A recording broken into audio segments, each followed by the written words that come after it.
In today's video, I'm going to show you how to export Base44 code the right way. This is a quick and practical tutorial, and I'll cover the two main options depending on your plan. If you're using a paid plan, you can use the built-in export features. And if you're on the free plan, I'll show you the manual copy method, so you can still get your files out safely. If this video helps, please hit like and subscribe for more software tutorials like this. Alright, let's get into it. First, open your Base44 project and sign into the account that has access to the workspace you want to export from. Once you're inside the project, look for the export option or the built-in export tools in the interface.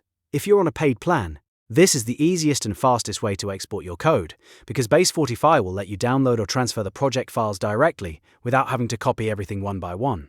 Select the export option, choose the files or project data you want to export, and then follow the on-screen prompts to complete the process. Depending on how your workspace is set up, you may be able to export the full project structure, specific files, or other code assets included in your app. Make sure you review everything before confirming the export so you don't miss anything important. Now, if you're on the free plan, the export feature may not be available. In that case, you'll need to copy the files manually. Open each file in your Base44 project, select the code, and copy it into your preferred code editor or local folder. This takes more time, but it still lets you preserve your work and move the project content where you need it. Be careful to copy each file in the correct structure so your project stays organized.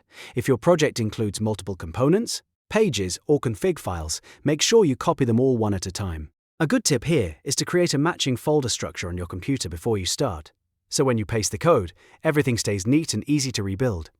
Once all the files are copied, save each one properly and double-check that nothing is missing. If you're planning to continue development outside Base44, this is also a good moment to test the code in your editor and make sure the project loads correctly. So to recap, if you have a paid plan, use the built-in export features. If you're on the free plan, copy the files manually. Either way, you can still get your Base44 code out and keep building from there. If this tutorial was helpful, don't forget to like the video and subscribe to the channel for more step-by-step software guides. Thanks for watching, and I'll see you in the next one.